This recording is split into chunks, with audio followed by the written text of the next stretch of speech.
J'ai été aussi étonnée que n'importe qui de voir que l'ivermectine a un potentiel en tant qu'agent anticancéreux. J'ai commencé à me rendre compte qu'il y avait 20 ans de recherche montrant que l'ivermectine avait un grand potentiel dans le traitement du cancer.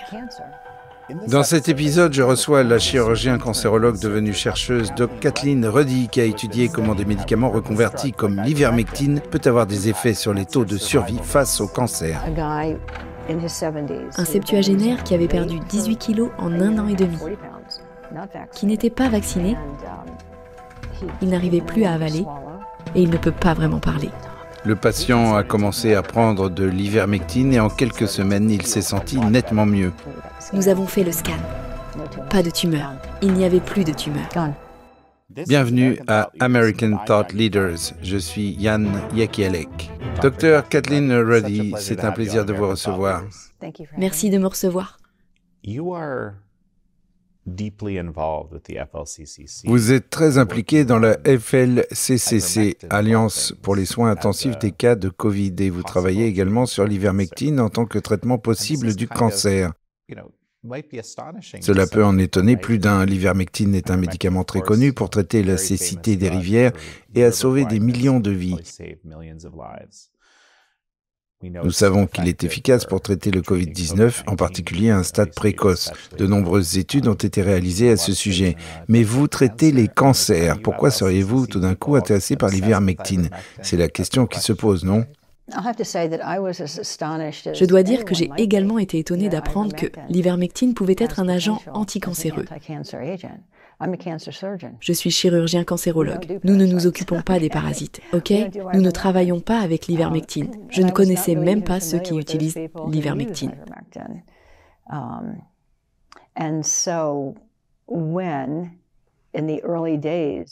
Dans les premiers jours de Covid, lorsqu'il est apparu clairement que l'ivermectine était efficace pour prévenir et traiter les patients atteints d'une infection par le SARS-CoV-2, j'ai consulté la documentation. Je me suis rendu compte qu'il y avait 20 ans de recherche montrant que l'ivermectine avait un grand potentiel dans le traitement du cancer.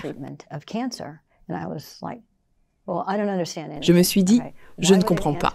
Pourquoi un médicament antiparasitaire serait-il efficace contre un virus? Ce sont deux choses complètement différentes. Elles sont tellement éloignées l'une de l'autre sur l'arbre de l'évolution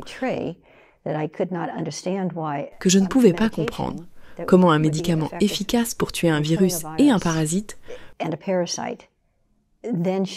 pourrait ensuite montrer une certaine efficacité pour tuer les cellules cancéreuses. J'ai donc repris les choses depuis le début.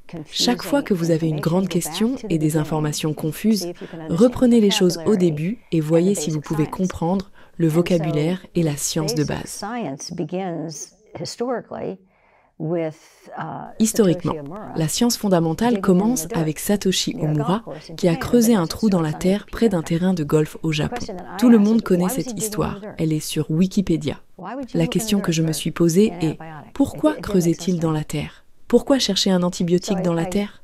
Cela n'avait pas de sens pour moi. Alors j'ai exploré la question. J'ai appris que si l'on cherchait des antibiotiques, on cherchait dans la terre. On cherchait dans les eaux usées, on creuse le sol. Pourquoi?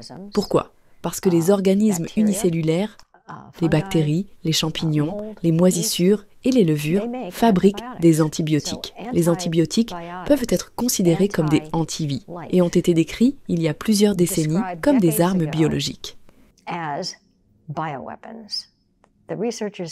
Les chercheurs qui étudiaient les antibiotiques les qualifiaient d'armes biologiques anti-vie. Une fois encore, la question est la suivante. Pourquoi un organisme unicellulaire, on pourrait penser qu'il a beaucoup d'autres choses à faire? Synthétiserait-il cette molécule, l'ivermectine ou l'albendazole? C'est parce que les organismes unicellulaires n'ont pas de système immunitaire. Les organismes multicellulaires peuvent diversifier et attribuer des défenses immunitaires et défendre l'organisme contre les attaques d'une manière merveilleusement complexe. Les organismes unicellulaires sont livrés à eux-mêmes. Au cours de centaines de millions d'années, ils ont acquis la capacité de synthétiser ces molécules, ces armes biologiques, qu'ils sécrètent ensuite dans l'environnement. Cette molécule agit comme un couteau suisse qui constitue le système immunitaire de l'organisme.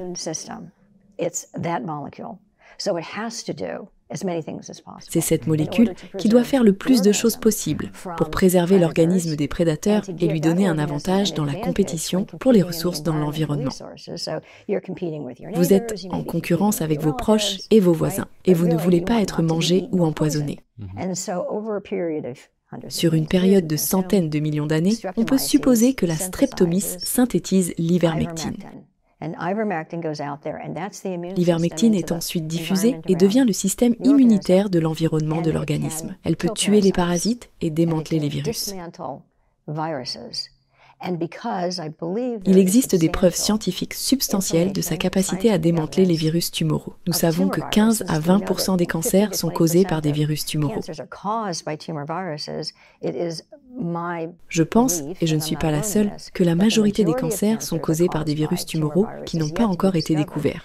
Une fois que j'ai compris cela, j'ai compris pourquoi l'ivermectine était efficace contre les parasites. Tout le monde le sait depuis 50 ans. Omura a reçu le prix Nobel pour l'ivermectine. Elle permet d'éradiquer presque entièrement la cécité des rivières et de démanteler les virus. Les virus qui pénètrent dans les bactéries sont appelés phages et ils perturbent le génome. Il faut également se débarrasser de ces virus. Si, en fait, il existe une relation étroite entre les virus et le cancer, et je pense que c'est le cas, alors il faut aussi s'attaquer au cancer. Ce merveilleux couteau suisse d'une seule molécule devient un système immunitaire.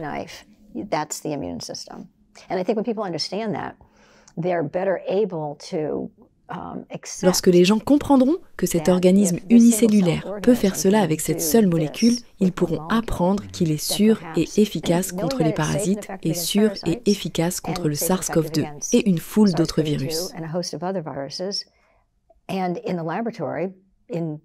Ils découvriront qu'en laboratoire, avec des études in vitro et in vivo, sur au moins 20 ans de recherche, elle est efficace contre les cellules cancéreuses. Alors pourquoi ne pas poser la question suivante? Ces médicaments, l'ivermectine, l'albendazole et les autres, améliorent-ils la survie des patients atteints de cancer? On peut voir qu'ils tuent les cellules cancéreuses humaines en laboratoire et chez l'animal. Sont-ils efficaces pour améliorer la survie des patients atteints de cancer? La question est simple et nous amène à notre sujet d'aujourd'hui. Oui, en effet, vous avez un certain nombre de cas où l'ivermectine a correspondu à une réduction spectaculaire du cancer chez le patient. Pouvez-vous nous parler de ces cas? Le prélude de cette histoire est que j'ai commencé à faire des recherches scientifiques dans des articles évalués par des pairs. Et je les ai lus chronologiquement. Je voulais comprendre ce que chacun pensait au fur et à mesure de ses découvertes et des questions qu'il se posait. Toutes ces recherches montraient que l'ivermectine avait un grand potentiel en tant qu'agent anticancéreux. Ayant constaté par moi-même et étant très convaincue par les travaux des docteurs Corey et Marik et d'autres, ainsi que par les données provenant d'Afrique du Sud et d'Inde, que l'ivermectine était sûre et efficace dans le traitement des patients atteints de Covid, j'ai commencé à me demander dans quelle mesure elle pourrait être efficace dans le traitement des patients atteints de cancer. J'ai compris que les industries pharmaceutiques n'allaient pas investir dans une pilule à 10 centimes $. Si les industries pharmaceutiques n'étaient pas prêtes à le faire, personne d'autre n'allait le faire, parce que les industries pharmaceutiques financent tous ceux qui font de la recherche. On m'a présenté un patient atteint d'un cancer de la prostate de stade 4. Il avait reçu 2 vaccins. Il était en parfaite forme, faisait du marathon et n'avait pas d'antécédents de cancer dans sa famille. Il travaillait dans une administration et allait perdre son emploi et sa retraite s'il n'était pas vacciné.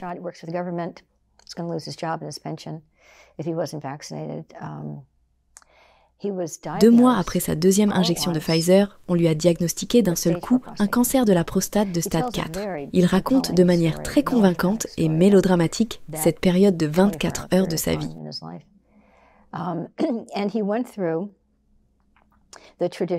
Il a suivi les protocoles traditionnels, radiothérapie, chimiothérapie, pharmacologie, castration, tout cela sur une période de 9 mois. Il s'appelle Paul Mann. Son médecin lui a dit « Il n'y a vraiment rien d'autre que nous puissions faire ». Il lui a dit « Ne pouvez-vous pas me donner plus de radiation? Vous ne pouvez pas me donner plus de chimiothérapie? N'y a-t-il pas d'autres médicaments? Y a-t-il des essais cliniques ?» La réponse a été « Non, il n'y a rien. Il n'y a que des soins palliatifs. » Faites venir le prêtre. Un de ses amis me connaissait et m'a dit « Pourriez-vous appeler Paul? Il a juste besoin d'un soutien moral. »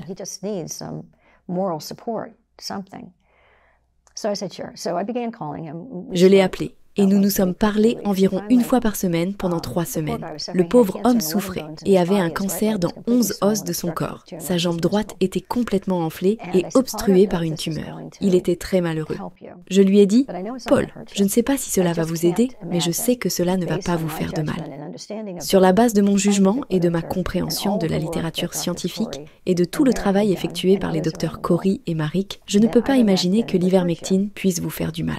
Cela pourrait vous aider, mais je ne peux pas le certifier. Il a dit « Je vais essayer ». Il a réussi à se procurer ce produit sans ordonnance. Quoi qu'il en soit, il commence à prendre de l'ivermectine. Il n'a aucun problème avec ce médicament. Je lui parle chaque semaine. Comment vous sentez-vous? Comment va votre jambe? Comment va la douleur? Il me répond, pas de changement, mais elle n'est pas aussi enflée. Il y a de la douleur partout.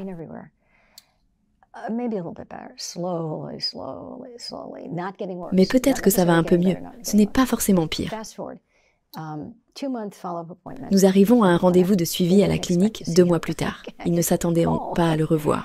Il se sent un peu mieux. On lui fait passer un test PSA, antigène spécifique de la prostate, qui au début était très élevé, de l'ordre de 700 ou 800.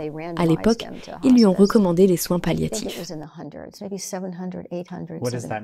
Que signifient exactement ces chiffres pour le profane?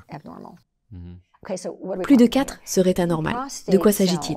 Les cellules de la prostate sécrètent normalement une protéine, un antigène spécifique de la prostate. C'est l'une de leurs fonctions. Les cellules cancéreuses originaires de la prostate qui se divisent et se développent rapidement sécrètent de l'APS. Ce n'est pas qu'elles contribuent à l'économie de l'organisme de quelque manière que ce soit. Elles veulent simplement se multiplier et se diviser.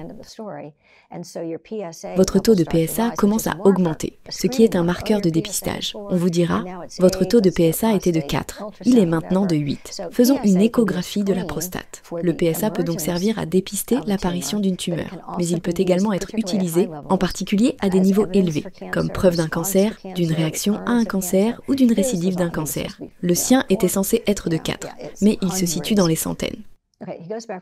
Il revient pour un rendez-vous 2 mois plus tard et son taux est de 1,3. On lui dit « Vous êtes en rémission biochimique ». Il n'est pas en rémission complète, car il a encore des métastases osseuses. Mais c'est une bonne nouvelle. Lentement, son état commence à s'améliorer. La douleur diminue et l'enflure se résorbe. Il a beaucoup d'autres lésions dues au vaccin, mais il va mieux, il s'améliore. On lui donne un soutien nutritionnel et d'autres suppléments. Il lui arrivait d'avoir un AIT, accident ischémique transitoire, qui est un petit accident vasculaire cérébral. Mais il ne m'en a pas parlé parce que nous parlions du cancer. Mais au fil du temps, je lui ai demandé « Avez-vous des AIT ?» Sa femme m'a répondu « Oui, il a des AIT ». Je lui ai demandé « Que vous disent les cancérologues ?» Il m'a répondu « Ils disent que ce n'est pas lié à mon cancer ». Un soir, sa femme m'a appelé pour me dire qu'il était aux urgences. Il avait eu un accident vasculaire cérébral catastrophique. J'ai dit « Paul, qu'est-ce qu'ils sont en train de vous faire ?» Il m'a répondu « Ils m'ont fait un scanner de la tête, mais ils n'ont rien vu de particulier. C'est un AIT qui n'a rien à voir avec mon cancer. » Puis ils le renvoient chez lui. J'ai demandé « Ont-ils fait quelque chose ?» Il m'a répondu « Non ». Je lui ai dit « Vous devez voir un cardiologue. Il y a des choses qu'ils peuvent faire. » J'ai cherché rapidement et bien sûr, il y a des choses qu'ils peuvent en faire. Ils l'amènent chez le cardiologue, le mettent sous anticoagulant et il n'y a plus de problème d'AIT. Ensuite, il va mieux. 9 mois plus tard, il danse pendant 4 heures, 3 soirs par semaine. Il passe un scanner de la tête aux pieds et 3 des métastases osseuses ont disparu. Il n'y a pas de croissance des métastases existantes ni de nouvelles lésions. Il n'y a qu'un seul point chaud et c'est là qu'il a reçu la radiothérapie. Le radiologue n'a pas pu déterminer s'il s'agissait d'un point chaud de la tumeur ou d'un point chaud de la radiothérapie. Il se porte très bien. La blessure causée par le vaccin est un problème, mais le cancer n'est plus un problème, si ce n'est qu'il est toujours là et que nous voulons nous en débarrasser complètement. Il m'a appelé d'un match de hockey et m'a dit « Je n'ai même pas l'impression d'avoir un cancer ». C'était le patient numéro 1. J'ai dit « Voilà qui est intéressant ». Un deuxième patient a croisé mon chemin. Un septuagénaire qui avait perdu 18 kilos en 1 an et demi, qui n'était pas vacciné, qui fumait et buvait, et qui ne faisait que pêcher. Il n'arrivait plus à avaler et pouvait à peine parler. J'ai pris le téléphone avec lui et je lui ai dit « Eddie, parlez-moi un peu de vos antécédents. » Il connaissait quelqu'un atteint d'un cancer de la prostate qui avait pris de l'ivermectine et s'en était guéri. Eddie a commencé à prendre de l'ivermectine. Je n'ai aucune idée de la posologie. Il l'a simplement pris. Je lui ai donné quelques conseils sur le régime alimentaire et sur la façon de reprendre du poids. Au bout de quelques semaines, il avait l'air plus fort. Il pouvait avaler, sa voix était meilleure. Et il avait repris 2-3 kilos. Je l'ai suivi pendant 1 mois environ. Je lui ai dit « Eddie, il faut faire un scanner. » Il n'a pas d'assurance maladie. Il n'aime pas les médecins. Dans l'intervalle, on lui avait diagnostiqué 2 tumeurs œsophagiennes non résécables. Les chirurgiens ne voulaient pas s'en approcher. Le médecin lui a dit « Nous allons vous donner de la chimio et des radiations. » Il a dit « Non ». Il prend donc son ivermectine. Environ 6 semaines plus tard, j'ai dit « Eddie, il faut que vous passiez un scanner. » J'ai dû insister pour qu'il passe un scanner. Il l'a fait. Pas de tumeur. Il n'y avait plus de tumeur. Son plus gros problème, c'est qu'il avait vendu son bateau de pêche. Il allait mieux et sa tumeur avait disparu, mais maintenant, il fallait acheter un nouveau bateau de pêche. C'était un deuxième patient. Là encore, j'ai dit, voilà qui est intéressant. Le troisième patient est une femme qui m'a été adressée. Son mari m'a appelé. Il m'a dit « Pourriez-vous parler à ma femme ? Je pense qu'elle a un problème. » Elle sentait une grosseur dans le bas du bassin. Elle l'avait depuis un certain temps. Je lui ai demandé « Avez-vous des saignements vaginaux ?»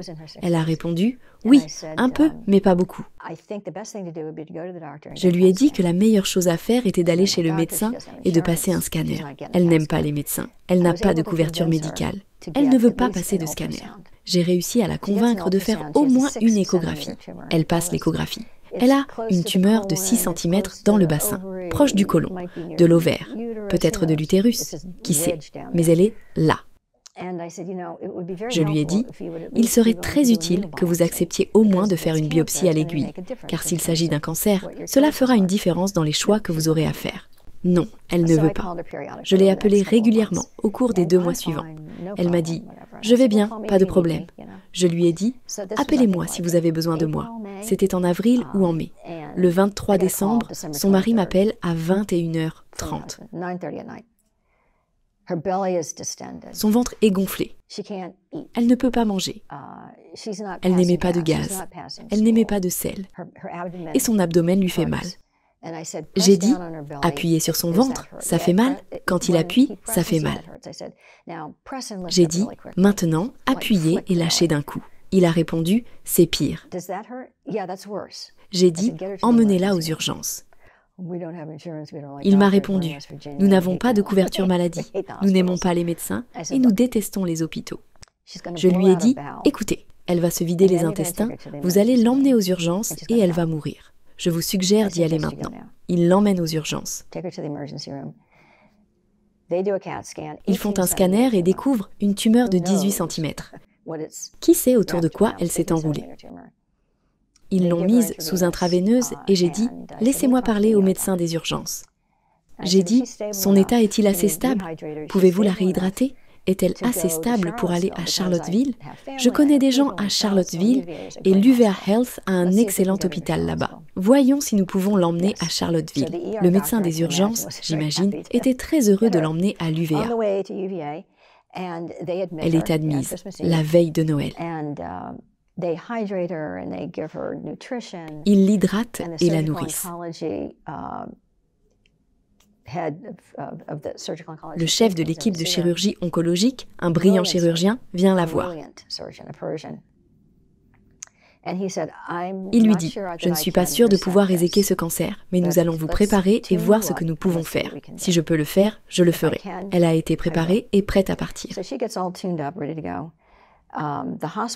L'hôpital ne voulait pas lui donner de sang non vacciné, ce qui a donné lieu à un grand mélodrame shakespearien la nuit précédant l'opération. Elle a dit « Je dois me faire opérer ». Mais elle n'a pas eu besoin de transfusion sanguine, Dieu merci.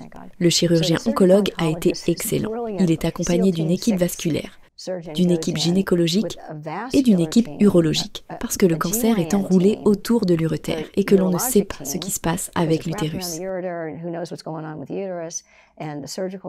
Ils sont tous entrés et 7h30 plus tard, l'opération est terminée. Ils ont des marges négatives. Elle avait 3 métastases dans le foie. Après l'opération, pendant sa convalescence, les lésions métastatiques dans le foie se sont multipliées, ce qui n'est pas rare.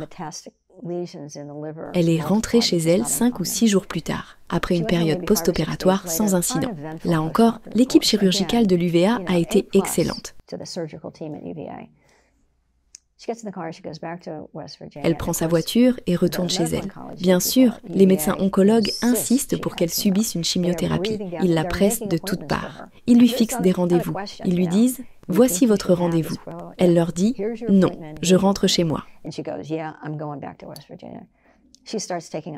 Elle commence à prendre de l'ivermectine. Probablement une dose un peu plus élevée. Je ne pense pas que c'était très élevé. Quoi qu'il en soit, l'ivermectine est plus sûre qu'une pilule de sucre. Il faudrait en prendre beaucoup pour se rendre malade. Vraiment? C'est plus sûr qu'une pilule de sucre? Bon, c'est peut-être un peu exagéré, mais à peine. L'ivermectine est tellement non toxique que si l'on faisait un essai randomisé et que ces personnes recevaient de l'ivermectine tous les jours et ces personnes recevaient des pilules de sucre tous les jours, ma prédiction, il faudrait faire des tests bien sûr, serait que les personnes qui reçoivent les pilules de sucre coupent plus de risques, comme des pics dans leur niveau d'insuline par exemple, que les personnes qui prennent de l'ivermectine. C'est pourquoi je dis, un peu à la légère, que c'est plus sûr qu'une pilule de sucre. Quoi qu'il en soit, elle commence à prendre de l'ivermectine. J'ai dit, il faut faire un scanner. Vous savez, tout le monde en a assez de m'entendre dire qu'il faut faire un scanner. Elle n'en voulait pas. Pourquoi pas une échographie? L'échographie permet d'obtenir une bonne image du foie. Ils avaient déjà eu une échographie, ce qui nous a permis de comparer. Le foie est propre et il n'y a rien dans le foie. Elle va bien. Elle se déplace en voiture avec son mari. Elle se porte très bien. C'était la 3e patiente.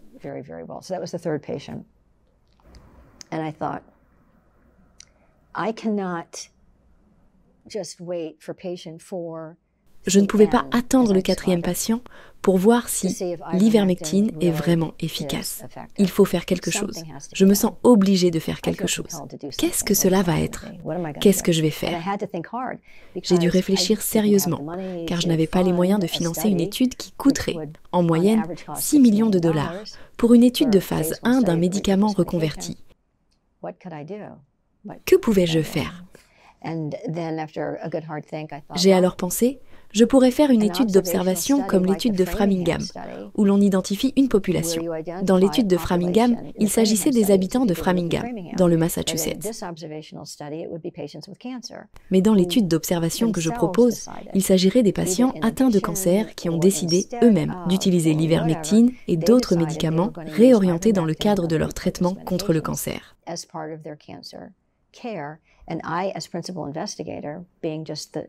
En tant qu'investigateur principal, chargé de recueillir ces données d'observation, j'enregistre les données.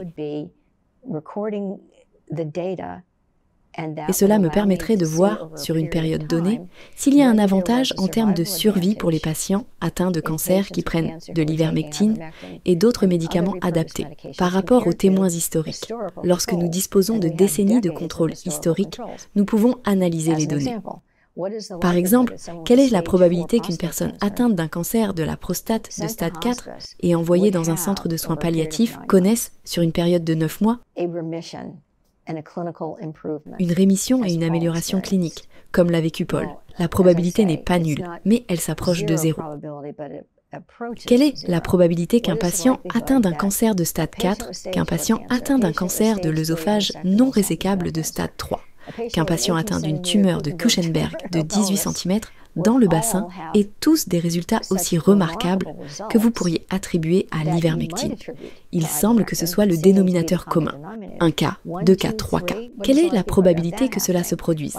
Quelle est la probabilité de gagner à la loterie avec les 3 premiers billets achetés? Cette probabilité est proche de 0. Néanmoins, ce n'est pas ainsi que l'on fait de la science. On ne fait pas de la science en disant « c'est vraiment bizarre que ces 3 personnes aient eu cette expérience ».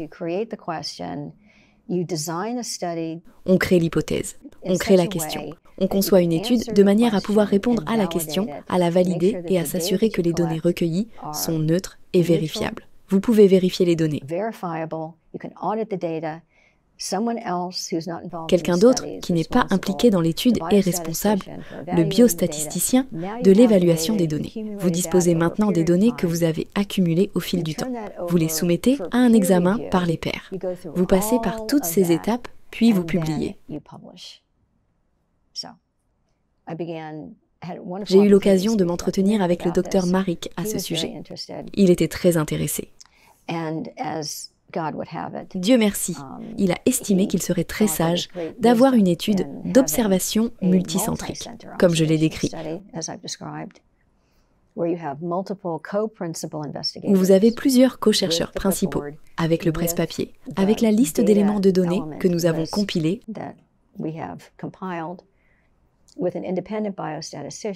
avec un biostatisticien indépendant, tous allant de l'avant pour collecter les données avec le docteur Marik. Et vous ne pouvez pas trouver quelqu'un avec de meilleures références.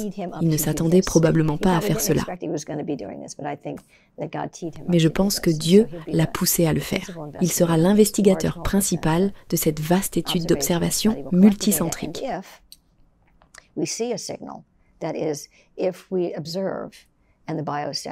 Nous recueillerons les données, et si le biostatisticien valide et que les pairs s'accordent à dire que les patients qui prennent ces médicaments réorientés comme l'ivermectine sont efficaces, alors nous poserons d'autres questions et mènerons d'autres études, et nous continuerons à faire avancer les choses.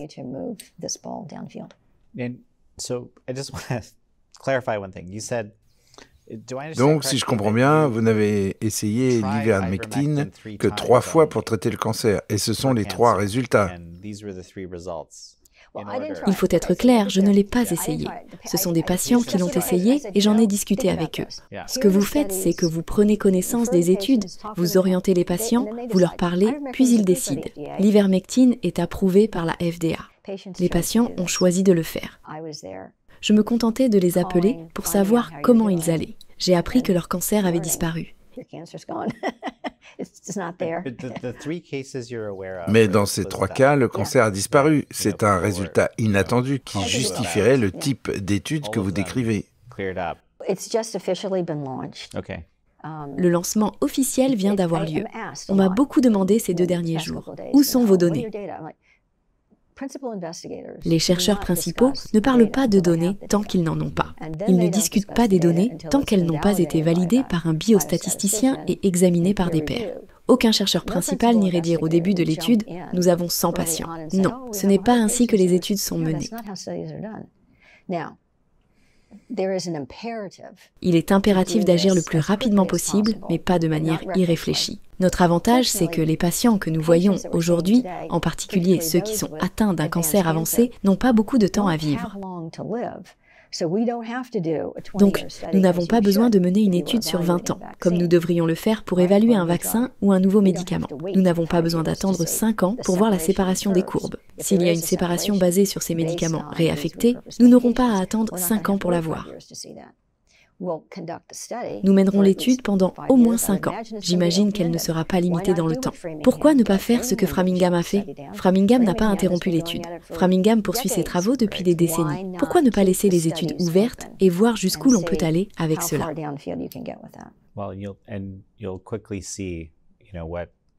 Vous verrez rapidement combien de personnes réussissent grâce à cela. C'est merveilleux. Je vous souhaite bonne chance.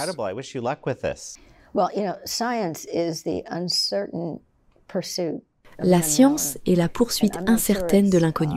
C'est une question de chance autant que d'attention. On est attentif. On discerne. On utilise son jugement. Un étudiant en médecine a posé la question dans le forum d'hier en se basant sur une déclaration de William Osler qui disait « La moitié de ce que nous vous enseignons est erroné, mais nous ne savons pas quelle moitié. » L'étudiant en médecine a demandé « Comment suis-je censé le savoir ?» Il faut faire preuve de discernement. C'est ce qu'on apprend vraiment en tant que professionnel. On est attentif, on examine les données et on fait preuve de discernement. Vous posez des questions et vous utilisez votre jugement. Vous faites quelque chose. À moins que vous ne souhaitiez rester dans votre tour d'ivoire, faites preuve de discernement et agissez. Comme le disent les Africains, quand vous priez, bougez vos pieds. Agissez. Troisièmement, préparez-vous à affronter les problèmes, quels qu'ils soient. Préparez-vous aux difficultés. La FLCCC peut vous parler des difficultés de première main. Il y a toujours des problèmes. Nous sommes nous-mêmes en proie à des difficultés aujourd'hui. Attendez-vous à des difficultés et préparez-vous à les affronter. Identifiez les points faibles et défendez-vous. Anticipez-les dans la mesure du possible. Vous ne pouvez pas tout prévoir, mais ne soyez pas surpris lorsque cela se produit. N'abandonnez pas. Paul s'est fait tatouer à l'intérieur du poignet la phrase suivante. N'abandonnez pas. Il voulait se rappeler. Je suis en train de mourir d'un cancer, mais je n'abandonne pas. Enfin, faites de votre mieux. Tels sont les 5 principes. La chance? Oui, bien sûr, la chance c'est important. Mais il suffit de faire ces 5 choses et vous aurez assez de chance. Disons-le comme ça. Et vous savez, dans pas trop longtemps, on aura des résultats préliminaires tirés de ça, et ça sera très intéressant de voir les résultats. Absolument. Le docteur Paul Marik a examiné des centaines d'articles portant sur des méthodes de prévention et de traitement du cancer. Ce sont des choses dont nous n'étions pas conscients ou qui ne faisaient pas partie de notre cadre de référence. Il y a beaucoup d'études comme ça, c'est vrai.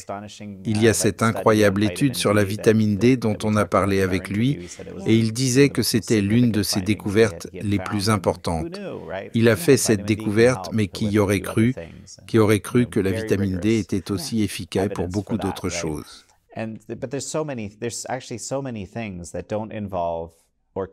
Il y a tellement de choses qui pourraient fonctionner en plus de la radiothérapie ou de la chimiothérapie. La question est, pourquoi ne pas utiliser l'ivermectine? Penchons-nous sur l'ivermectine, sur l'albendazole, sur la vitamine D, 3 à des doses plus élevées. Il y a toute une liste. Et vous travaillez sur ça également? Je laisse les patients prendre leurs décisions. Mon travail, tel que je le conçois, consiste à répondre à toutes leurs questions et à leur fournir des informations utiles. Ils sont déjà bien informés, ce qui est une chance. L'utilisation de l'ivermectine chez les patients atteints d'une tumeur cérébrale peut poser des problèmes. C'est un peu un défi. Nous devons en discuter avec le patient. Il pourrait dire « Je ne sais pas si j'ai vraiment envie d'utiliser cette substance. J'ai une tumeur au cerveau. » D'après ce que vous me dites, l'ivermectine n'est peut-être pas le meilleur choix. Il y a quelque chose d'autre qui serait peut-être un meilleur choix, comme le mébendazole. C'est donc le patient qui fait le choix. Mon travail consiste à lui donner les informations dont il a besoin pour l'aider à faire ce choix. Mais c'est lui qui décide. Cela me fait penser au concept de consentement éclairé. C'est une notion qui s'est perdue récemment. Oui, c'est cela le consentement éclairé. Le médecin dit « Je vais vous dire ce que je sais ». J'encourage les patients à demander d'être conseillés. J'ai eu un homme merveilleux qui était désespérément malade à cause d'une tumeur au cerveau. Il n'y avait rien d'autre à faire. Radiothérapie, chimiothérapie, il n'y avait rien d'autre à faire. Il perdait le combat de jour en jour. Mais il y avait un protocole médical. Son oncologue lui a dit « Vous devez faire ça ».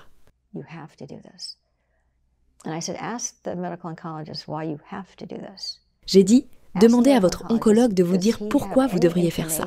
Demandez-lui s'il dispose d'informations sur le potentiel bénéfique de ce traitement. Y a-t-il quelque chose dans les publications? S'il y a des informations, peut-il les partager avec vous ?»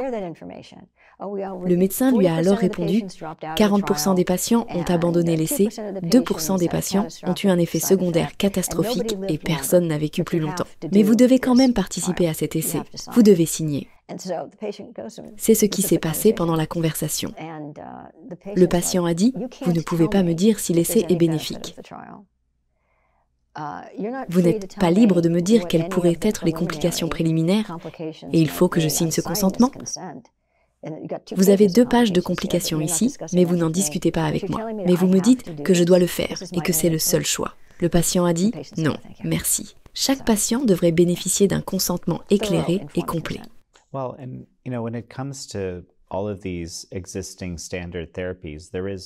En ce qui concerne les thérapies standards existantes, elles ne fonctionnent pas dans 100% des cas. Il y a une analyse risque-bénéfice à faire. C'est quelque chose dont je me suis rendu compte avec le Covid.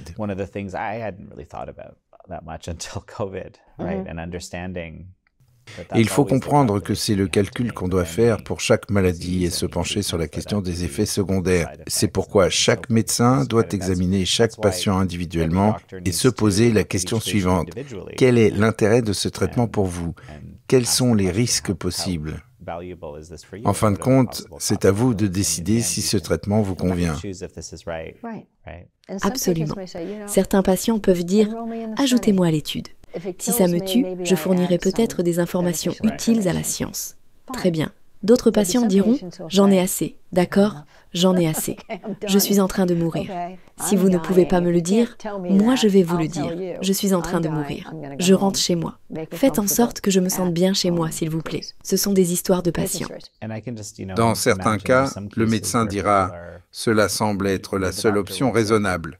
Elle comporte des risques, mais c'est la seule chose que je vois qui puisse aider. Et c'est tout raisonnable aussi, n'est-ce pas? » Oui, absolument. Vous avez parlé également de ces virus du cancer du sein. Que savons-nous à ce sujet à l'heure actuelle? Quel est l'état des connaissances? Nous savons qu'il existe un virus du cancer du sein chez la souris. Personne n'a de doute à ce sujet. Les modèles animaux utilisés pour étudier les médicaments et les interventions susceptibles d'être utilisées chez les femmes atteintes d'un cancer du sein sont tous basés sur ces souris atteintes d'un cancer du sein. Ces souris contractent le cancer du sein à cause du virus du cancer du sein, qui a été découvert par John Bittner en 1936. Ce virus a été découvert chez d'autres animaux. Il a été trouvé chez des chats, des chiens, des singes et des rats. Il a également été découvert chez l'homme. Le docteur James Holland, décédé depuis, était un chercheur très respecté et même vénéré. Professeur d'oncologie médicale et de virologie à Mount Sinai. Béatrice Pogo, professeur de virologie au Mont Sinaï, a trouvé ce virus dans le cancer du sein chez les humains.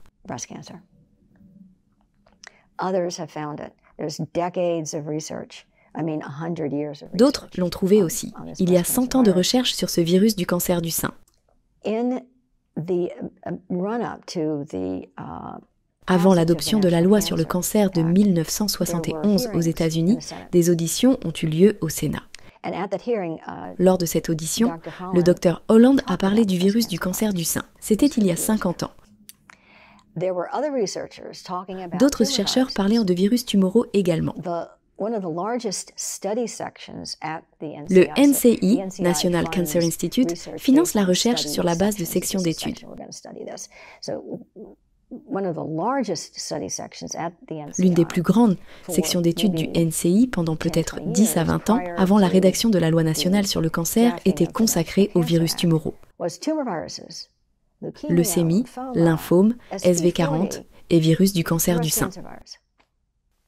Lorsque la loi nationale sur le cancer a été adoptée et qu'il a été déclaré, comme si c'était écrit dans la pierre, que nous allions guérir le cancer en 5 ans, mais tout cela relevait de la fantaisie.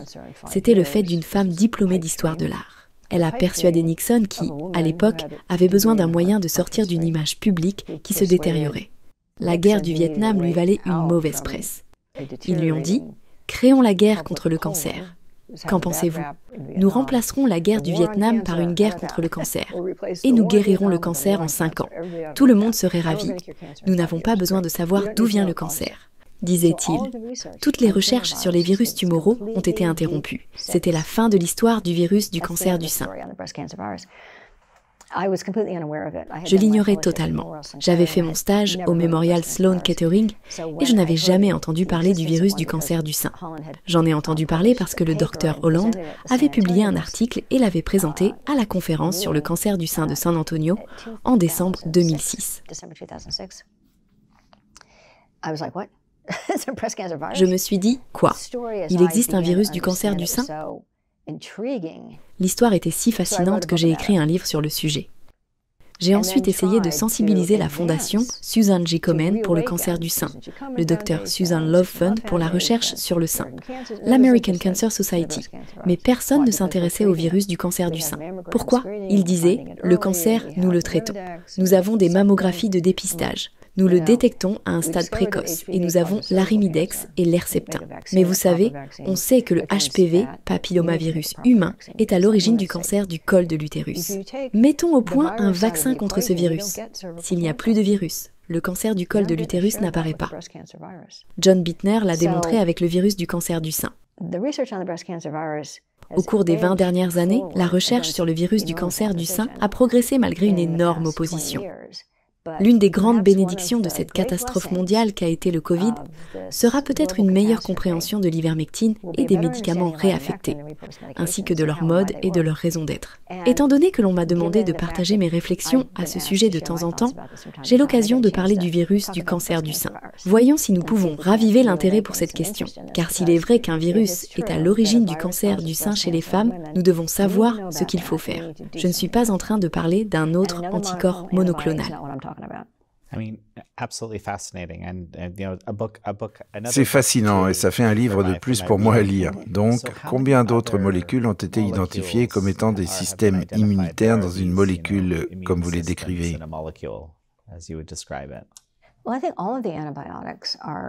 Tous les antibiotiques sont des armes biologiques de la nature, si l'on ose même utiliser ce terme.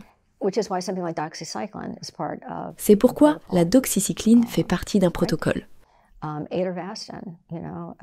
L'atorvastine est une statine. Le docteur Marik a identifié une dizaine de composés naturels. L'extrait de thé vert en est un exemple. Les naturopathes vous en parleront. Je n'ai aucune idée de leur nombre. Je sais que le docteur Marik en a identifié une liste. Je pense que les éléments de cette liste sont justifiés. Si nous commençons à prendre cela au sérieux et à aller de l'avant, nous pourrons examiner d'autres composés naturels.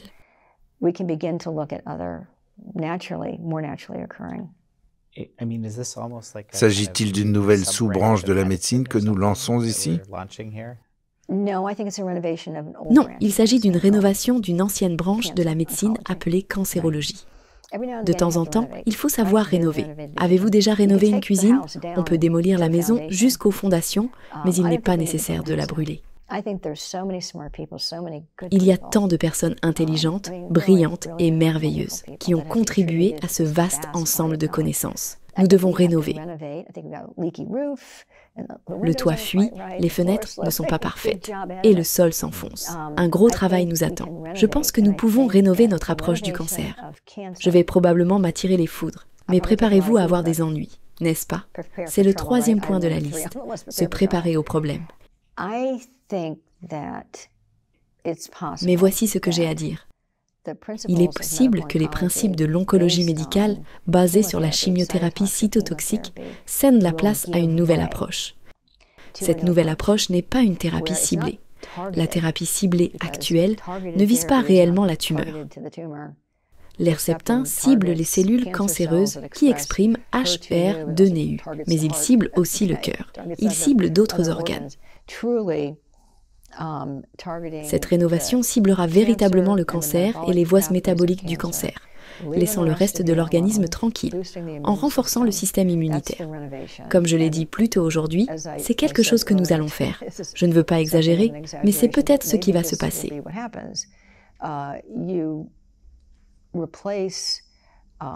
On remplace des choses comme le poumon d'acier pour la polio. On remplace les masques de protection. On remplace la chimiothérapie cytotoxique par d'autres interventions qui ne sont pas toxiques, mais qui permettent de faire le travail. Docteur Kathleen Ruddy, ce fut un plaisir de vous recevoir dans cette émission. Merci beaucoup. Merci à tous de nous avoir rejoints, le docteur Kathleen Ruddy et moi-même, Jan Jekielek, pour cet épisode de American Thought Leaders.